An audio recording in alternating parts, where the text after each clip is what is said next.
السلام علیکم ورحمۃ اللہ وبرکاتہ۔ بسم اللہ الرحمن الرحیم۔ الحمد للہ وکفی والسلام علی عبادہ الذین اصطفی، اما بعد۔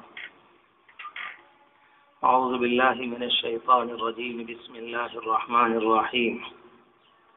رب اجعلنی مقیم الصلاة ومن ذریتی ربنا وتقبل دعاء۔ وقال سبحانه وتعالى ربنا ليقيموا الصلاة فاجعل أفئدة من الناس تهوي إليهم وارزقهم من الثمرات لعلهم يشكرون۔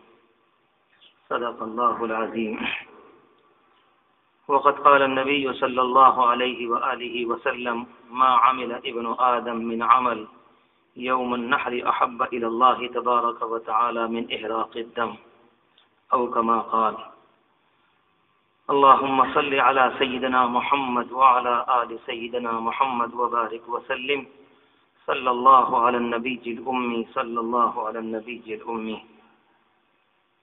الله أكبر الله أكبر، لا إله إلا الله والله أكبر، الله أكبر ولله الحمد۔ الله أكبر الله أكبر، لا إله إلا الله والله أكبر، الله أكبر ولله الحمد۔ الله أكبر الله أكبر، لا إله إلا الله والله أكبر، الله أكبر ولله الحمد۔ بہت ہی عزت اور احترام کے مستحق میرے بزرگوں، قابل قدر دینی اور ایمانی بھائیوں، مختصر سے وقت میں جو چند منٹ باقی ہیں ابھی نماز کے کھڑے ہونے میں، آپ بھی دعا فرمائیں، میں بھی دعا کروں کہ اللہ تبارک و تعالی صحیح جذبے اور صحیح نیت کے ساتھ محض اپنی رضا کے لیے بات کہنے کی توفیق مرحمت فرمائے۔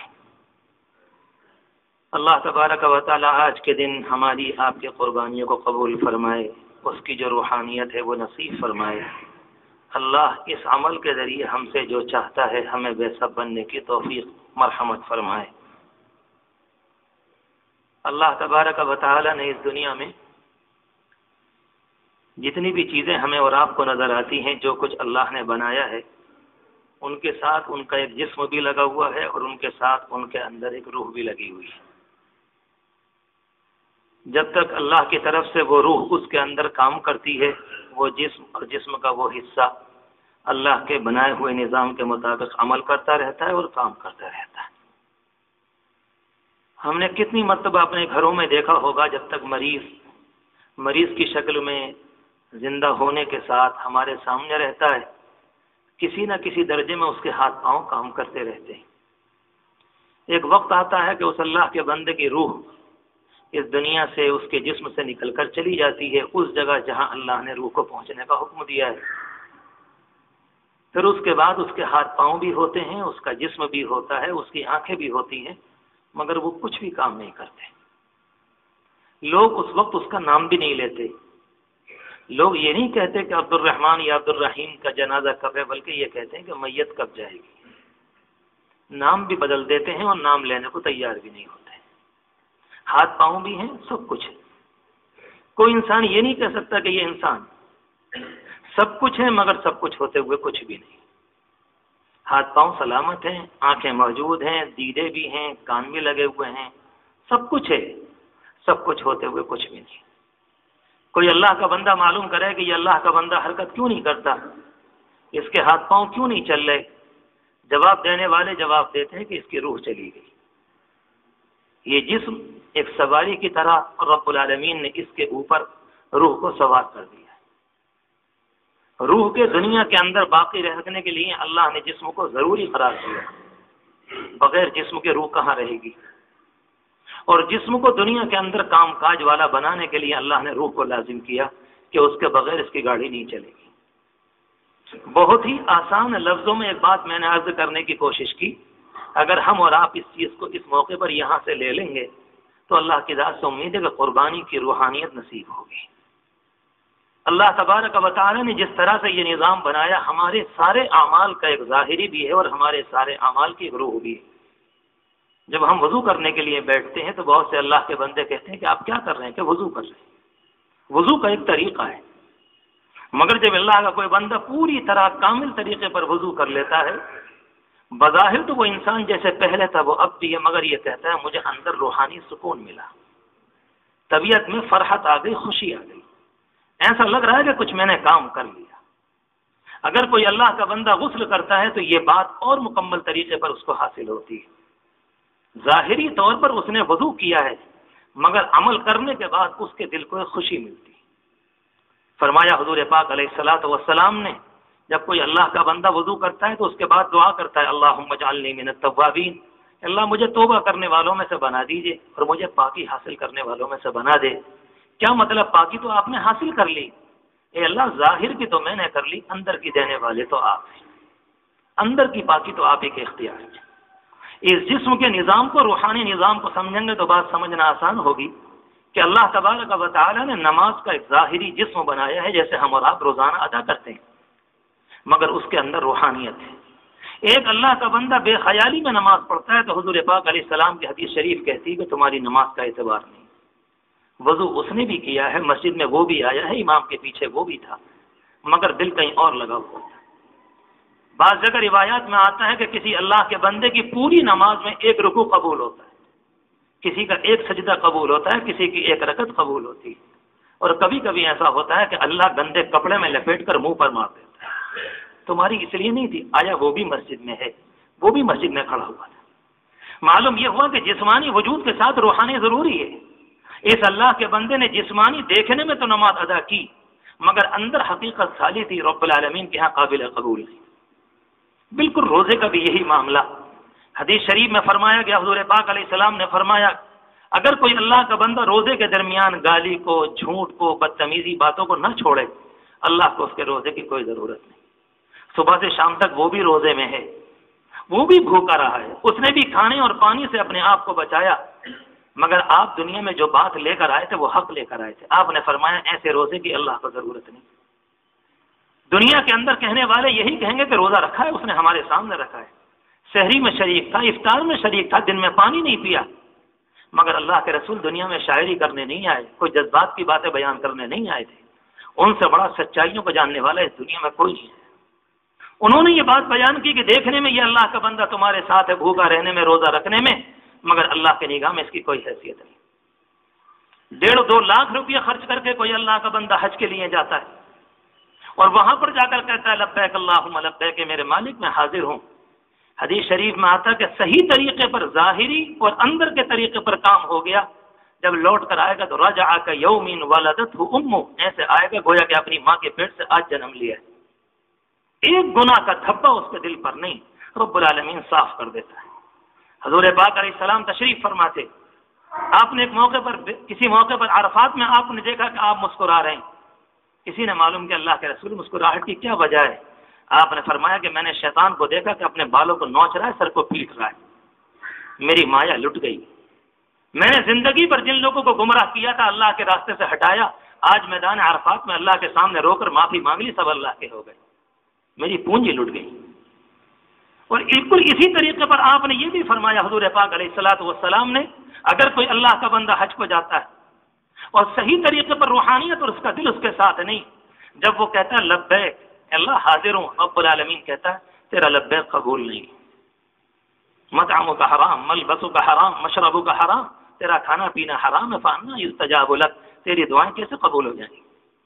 یہ دونوں باتیں حضور پاک علیہ الصلوۃ والسلام کی زبان سے نکلی ہیں، ان سے بڑھ کر زبان دنیا میں ترجمان، حقی ترجمان کوئی نہیں ہے۔ ایسا نہیں تھا جیسے ہم اور آپ موڈ میں کسی وقت آتے ہیں، کوئی بات کہہ دی اپنے دوست سے، ٹھیک ہے، اپنی جان کو تمہارے اوپر چھڑک دیں گے، یہ زبانی لنترانیاں کہلاتی ہیں۔ حضور پاک علیہ السلام کوئی جذباتی بات کرنے نہیں آئے، جو کچھ بیان فرمایا کرتے تھے اللہ کے اشارے سے کہتے تھے، اور رب العالمین کی جانب سے آپ کو اشارہ ہوتا کہ آپ یہ بات فرمائیں، وما ينطق عن الهوى ان هو الا وحی یوحى، کہ پیغمبر اپنی خواہش سے کچھ نہیں کہتے، اللہ کے بتلائے ہوئے سے بیان کرتے۔ ساری عبادات کا میں نے جلدی جلدی ایک اشارہ کیا آپ سے، ان باتوں کو سمجھ کر ہماری اور آپ کی قربانی کا سمجھنا آسان ہوگا۔ قربانی ایک جانور ہے جو عنقریب کچھ دیر کے بعد آپ اپنی استطاعت کے مطابق انشاءاللہ کریں گے اور اللہ قبول فرمائے۔ میں نے عرض کیا کہ قربانی ایک جانور ہے، دیکھنے میں قربان کیا جاتا ہے، مگر وہ بھی اپنے اندر ایک روحانیت رکھتا ہے کہ کیا وہ چیز ہے جس کی بنیاد پر ہم لوگوں کا مسئلہ یہ ہے کہ جس دن سے ہمارے اندر سے اعمال کی روح غائب ہو گئی، دنیا کو اعتراض کرنے کا موقع مل گیا۔ بہت سے لوگ کہتے ہیں نماز سے کیا ہوگا، تم کہتے ہو نماز برائیوں سے روکتی ہے، لوگ منہ پر کہہ کے جاتے ہیں اگر نماز برائیوں سے روکتی تو 70 سال کا بوڑھا ہماری مسجد میں نماز پڑھنے آتا ہے، ہم نے اسے آج تک گالی سے پیچھے ہٹتے ہوئے نہیں دیکھا۔ جھوٹ میں سب سے آگے ہوتا ہے۔ میری بدعملی کے نتیجے میں اللہ کے رسول کا لایا ہوا دین، مبارک دین بدنام ہوا، بٹا اس پر آتا ہے۔ ہمیں لوگ کون پوچھتے ہیں؟ صرف اس بنیاد پر کہ ہم نے ٹھیک سے کام نہیں کیا تو دین بدنام۔ اگر روزہ انسانوں کو برائیوں سے روکتا تو لوگ کہتے ہیں کہ تمہیں 50 سال روزہ رکھتے ہوئے ہو گئے، ہم نے آئے دن تمہارے منہ سے غیبتیں سنی اور گالیاں سنی، ہم کیسے مانیں کہ تمہارا روزہ برائیوں سے روکتا ہے؟ جس دن سے اعمال کا ڈھانچہ باقی رہ گیا، اندر کی روحانیت ختم ہو گئی، اس دن سے انسانوں کو اعتراض کرنے کا موقع مل گیا۔ حضور پاک علیہ السلام کے زمانے میں یہی قربانی تھی۔ صدیق اکبر، عمر فاروق، عثمان و علی کا دور تقریباً 33 سال کے قریب پہنچتا ہے، جا کر کچھ اور زیادہ۔ ان اللہ کے بندوں کے زمانے میں یہی قربانی تھی۔ اسلام کا جو دور اول تقریباً 800-900 سال کو گھرا ہوا ہے، اس میں یہی قربانی تھی، مگر اس زمانے میں جب قربانی ہو رہی تھی تو کبھی کسی نے انگلی نہیں اٹھائی۔ میں نے کل اشارہ کیا تھا جمعے کی نماز سے پہلے، اس زمانے میں ہزاروں اعتراض آتے ہیں کہ لوگ ہتیا کرتے ہیں، کوئی کہتا ہے کہ یہ کرتے ہیں، کوئی کہتا ہے کہ یہ کرتے ہیں۔ اگر روحانیت سے خالی ہوگی تو قربانی دنیا کو اعتراض کا موقع ملے گا اور دنیا کہے گی، اور ظاہری طور پر اس کا کہنا بجا ہے۔ مسئلہ قربانی تو ایک علامت اور ایک رمز ہے، ایک پہچان ہے، مسئلہ تو کچھ اور ہے اس کے پیچھے۔ اگر کسی اللہ کے بندے نے قربانی کرتے ہوئے اس چیز کو اپنے اندر پیدا کر لیا، اگر کسی مسجد کے 50 آدمی کسی جگہ طے کر لیں کہ قربانی کے موقع پر اپنے جذبات، اپنی خواہشات کو، اپنے ناپاک ارادوں کو آج خدا کے سامنے ہم قربانی کے جانور کی شکل میں کاٹ رہے ہیں، ذبح کر رہے ہیں، آئندہ جھوٹ نہیں بولیں گے، غیبت نہیں کریں گے، برا نہیں دیکھیں گے، برا نہیں بولیں گے، میں اللہ کی قسم کھا کر کہتا ہوں خدا کے گھر میں اس محلے کی ہدایت کے لیے وہ تنہا 50 انسان کافی ہوں گے۔ کوئی اللہ کا بندہ کر کر دیکھے۔ ہم لوگ سمجھتے ہیں کہ دنیا میں ایسے ہی دین پھیل جائے، یہ دنیا کا نظام نہیں، ناممکن ہے۔ حضور پاک علیہ الصلوۃ والسلام نے بار بار قرآن مجید کی آیت صحابہ کرام کے سامنے پڑھی، لن ینال اللہ لحومها ولا دماؤها ولکن ینالہ التقوی منکم، اس کا گوشت، اس کا خون اللہ کو نہیں چاہیے، وہ نہیں پہنچتا، تمہارے دل کی کیفیت کیا ہے؟ تم نے تنہا اپنے جانور کو قربان کیا یا اس کی شکل میں بظاہر اس کے گلے پر تم نے چھری چلائی اور وہ اپنی منزل کو پہنچ گیا، دیکھنے میں وہ عمل تھا مگر حقیقت میں اپنے جذبات کی قربانی کو اگر کیا ہے تو قربانی قبول ہے۔ کتنی مرتبہ ایسا ہوتا ہے ہماری بیویوں کا مطالبہ کچھ اور ہوتا ہے، اللہ اس کے رسول کا مطالبہ الگ ہوتا ہے، اللہ اس کے رسول کے دین پر چھری چلا دیتے ہیں، بیوی کی بات کو مانا جاتا ہے۔ عید کے موقع پر اس طرح کی باتوں کا چھیڑنا کوئی اچھا نہیں۔ کتنے دن ہو گئے، ٹانگیں لرز رہی ہیں، کانپ رہی ہیں، بالکل ایسا لگتا ہے کہ اب قبر میں پہنچے جب پہنچے۔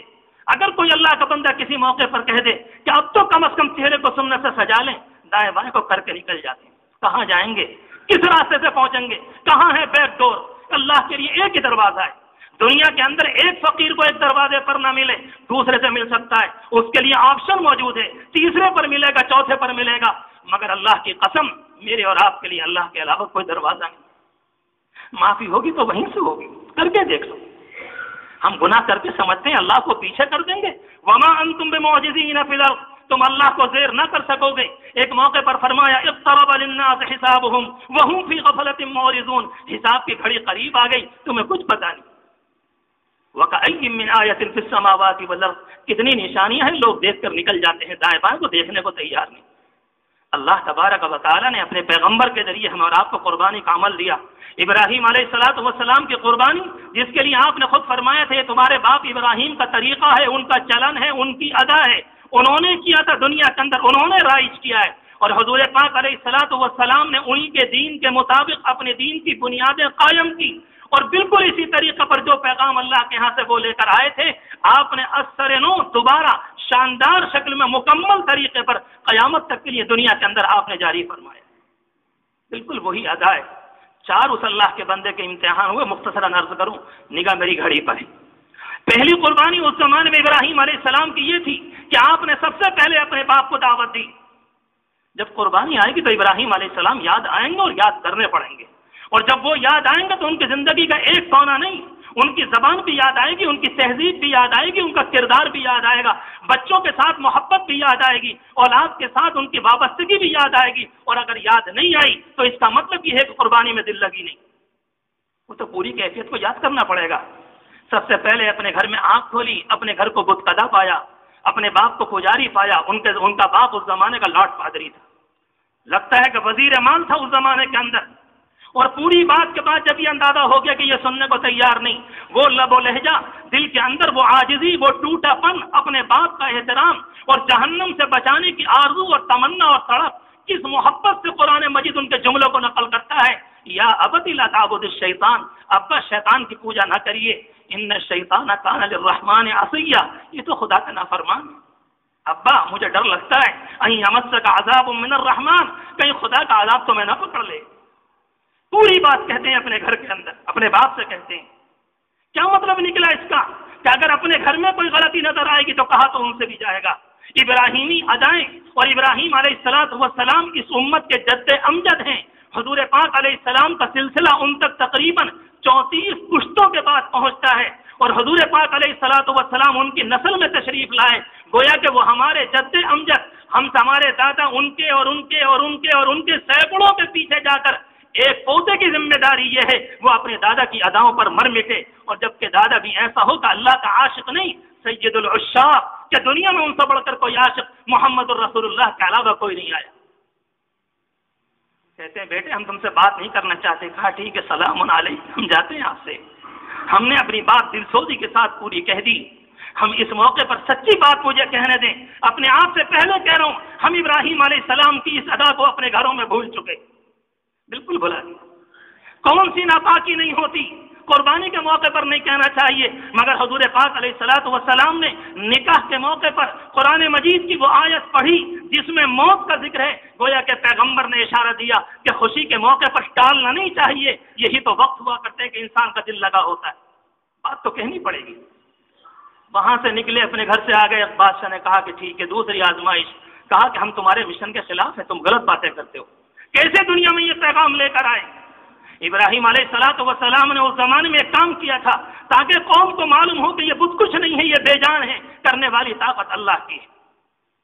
ہم اور آپ دیکھتے ہیں کسی موقع پر کہیں حادثہ ہو جائے، پولیس آتی ہے، جس جگہ حادثہ ہوتا ہے جس کو جائے حادثہ کہتے ہیں اس کا جائزہ لیتی ہے۔ ابراہیم علیہ السلام جانتے تھے کہ میری قوم پاگل ہے، ایمانی ذہن سب سے پختہ ہوتا ہے، اللہ کے بندوں کا ذہن سب سے کامل ہوتا ہے، اور مشرکانہ ذہن یاد رکھیں، اللہ کے گھر میں کہہ رہا ہوں، دنیا کا سب سے بدترین، دنیا کا سب سے ظالم اور دنیا کا سب سے اذیت پہنچانے والا اگر دنیا کے اندر کوئی ذہن ہوتا ہے مشرکانہ اور کافرانہ ذہن ہوتا ہے، موحدانہ تو ذہن الگ ہوا کرتا ہے۔ ابراہیم علیہ السلام نے ایک موقع پر بیٹھے ہوئے تھے، کہا چاند کی طرف کو دیکھا، آسمان کی طرف کو دیکھا، سورج کی طرف کو دیکھا تو کہتے ہیں ہاذا ربی، یہ ہے میرا رب۔ نوجوان سارے کے سارے جانتے تھے یہ ہمارے مشن کا مخالف ہے، اور جب اس دن آپ کی زبان سے یہ سنا کہ یہ میرا رب ہے، ہلچل مچی، چلو ٹھیک ہے کم از کم سورج کو تو مانا، ٹھیک ہے آج تھوڑے سے کو مانا، کل کو اور بھی مانیں گے۔ آپ کے کہنے کا مطلب یہ نہیں تھا کہ یہ میرا رب ہے، آپ یہ چاہتے تھے کہ کم از کم کچھ باتیں تو ہوں، کچھ لے دے تو چلے، اس سمندر میں ہلچل تو آئے، کم از کم کچھ ہلے تو صحیح، یہ تو پتھر کی جرح جامد ہو گئے، یہ بتوں کے پجاری ہمیشہ کے لیے ایسے ہو گئے، خود بھی بت بن گئے، یہ سننے کو تیار نہیں۔ آپ نے ایک جملہ ان کی جانب ایسا پھینکا کہ قوم میں ہلچل مچ گئی، اور ساری قوم آپس میں باتیں کر رہی کہ تم نے سنا کل ابراہیم نے کیا کہا؟ تم جب قربت پیدا ہوئی تو ایک موقع پر آپ کہتے ہیں انی وجہت وجہی للذی فطر السماوات والارض، میں نے اپنے دل کو اللہ کی طرف کیا ہے جو مالک کائنات۔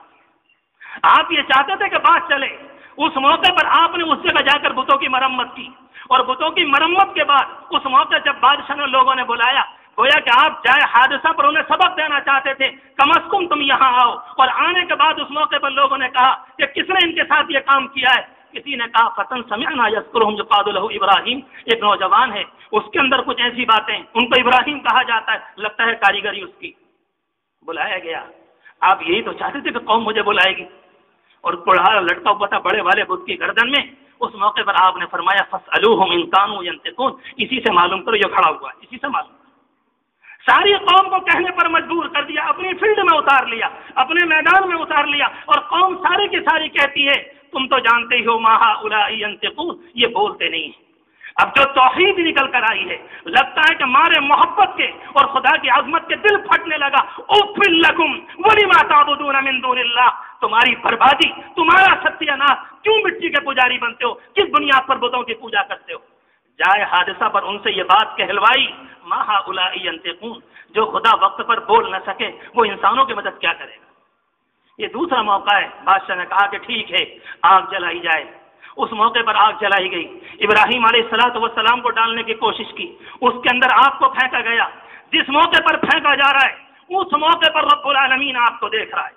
رب العالمین علیم بذات الصدور ہے، یعلم خائنۃ الاعین، مچھلی کے پیٹ کے اندر کون سے بچے اور چھپکلی کے اندر کون سے انڈے، دنیا میں کس کیڑے کے اندر کون سا والا بچہ، اور کس کی آنکھیں کیسی اور کس کا آنکھ کیسی اور کس کا معدہ کیسا اور کس کی ذمہ داری ایسی، رب کائنات علیم بذات الصدور ہے۔ آج تک کبھی کوئی گڑبڑی اس کی خلقت کے اندر نہیں ہوئی۔ عجیب و غریب نظام ہے۔ اللہ تبارک و تعالی نے سب کچھ دیکھا، لوگوں نے ڈالا، اور اللہ چاہتا ہے کہ میں اپنے بندے ابراہیم کو جانچوں۔ جو جتنا بڑا ہوتا ہے آزمائش اتنی بڑی ہوتی۔ ہماری کون سی آزمائش ہے؟ ہماری آزمائش کسی موقع پر ہوتی کہ 2 روٹی شام کو نہ ملے، کہتے ہیں آزمائش ہے۔ پوری زندگی کے اندر سے اللہ رب العالمین نے کھانا کھلایا، اگر کسی ایک موقع پر ناکا ہو جائے ہاتھ مسل کہتے ہیں کہ روٹی نہیں ملی۔ کبھی یہ بھی کہا کہ اللہ آپ نے تقریباً 80 سال کھلایا تو کیا بات ہو گئی، ایک دن کوئی پریشانی آ گئی؟ 80 سال کا کوئی شکر نہیں، مگر 1 سال کسی موقع پر، ایک دن کسی موقع پر بخار آ جائے اور 4 دن نہ جائے تو کبھی ان سے اور کبھی ان سے، گویا کہ سر سے لے کر پاؤں تک نعمتیں بھول گئی۔ اگر پاؤں میں کبھی کوئی پھانس لگ گئی اور کوئی خیریت معلوم کرنے والا خیریت معلوم کرے تو یہ نہیں کہتے کہ آنکھیں سلامت ہیں اللہ کا شکر ہے، بلکہ کہانی کو یہاں سے شروع کریں گے کہ پاؤں میں پھانس لگی ہوئی۔ ہم سے بڑا کوئی ناشکرا دنیا میں ہوگا؟ رب العالمین کھلاتا ہے، پینے پر آئے تو کنویں صاف کر دیے، کھانے پر آئے تو ہم نے کونٹلو کھانا کھا لیا، مگر تمام چیزوں کا احساس بھی کبھی نہیں ہوتا۔ اللہ تبارک و تعالی نے سب کچھ دیکھا، لوگوں نے ڈال دیا آگ میں۔ جبریل امین آئے، اور بعض روایتوں میں یہ ہے کہ فرشتوں کی دنیا میں ہلچل مچ گئی۔ اللہ کے خلیل کو آگ میں ڈالا جا رہا ہے، اللہ سب کچھ دیکھ رہا ہے۔ جو اللہ اس پر قادر ہے کہ نمرود کو دھسا دے، جو رب العالمین اس پر قادر ہے کہ نمرود کو مار دے، جو اللہ اس پر قادر ہے کہ قارون کو دھسا دے، جو اللہ اس پر قادر ہے کہ نوح علیہ السلام کی بد دعا کے نتیجے میں پوری قوم کو غرق کر دے، اور جو اللہ اس پر قادر ہے کہ ایک اشارے میں جبریل امین نے ایک انگلی کے ذریعے قوم لوط کی بستی کو اٹھایا اور آسمان کے پہلے حصے تک لے گئے اور لے جا کر پٹک دیا کہ اس دنیا میں زناکاروں کے لیے کوئی جگہ نہیں۔ وہ اللہ اس پر قدرت رکھتا تھا کہ پوری قوم نمرود کو ہلاک کر دے، مگر اللہ چاہتا ہے میں اپنے خلیل کو دیکھوں کہ معاملہ ہے کیا۔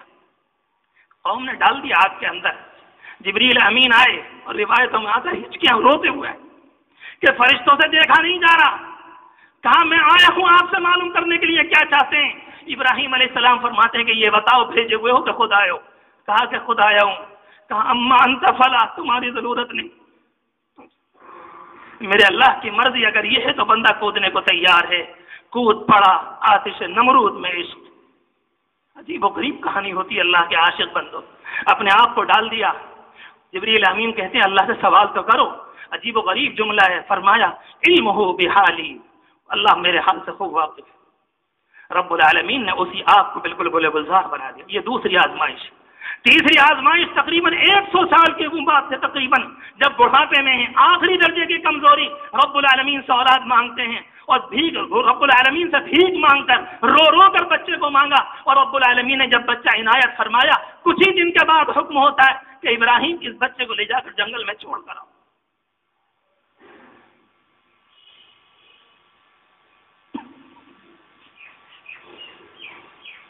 ہم کبھی اپنے بچے کو جب گھر میں چھوڑ کر جاتے ہیں، تالا لگا ہوتا ہے، 4 دیواری میں ہوتا ہے، 5 پڑوسیوں سے کہہ کے جاتے ہیں ذرا دیکھنا 2 دن کے لیے دے دی جا رہا ہوں، کہا گیا جاؤ جنگل میں چھوڑ کر۔ قرآن خود گواہ ہے کہ وہاں پر گھاس بھی نہیں، وہاں پر پانی بھی نہیں۔ اللہ کا بندہ پلٹ کر یہ نہیں پوچھتا کہ مالک آزمائش کی بھی کوئی حد ہوتی ہے، کوئی حد تو ہوتی ہے۔ باپ نے نکالا، قوم نے نکالا، بادشاہ نے نکالا، ایک بڑھاپے میں سہارا ملا تو آپ کہتے ہیں اس کو ماں کے بچے کے ساتھ جنگل میں چھوڑ کر۔ کیا اللہ اور کیا ابراہیم تھے، اللہ ان کی کوئی نقل آج کے دن مجھے اور آپ کو نصیب فرما دے۔ روایت میں آتا ہے آپ وہاں گئے، بی بی کو بیٹھایا، کچھ پانی تھوڑا سا کھانے کا سامان روانہ ہونے لگے، بی بی نے ہاتھ پکڑ لیا، آپ کہاں جاتے ہیں؟ کہا کہ بات کرنے کو منع کیا گیا ہے۔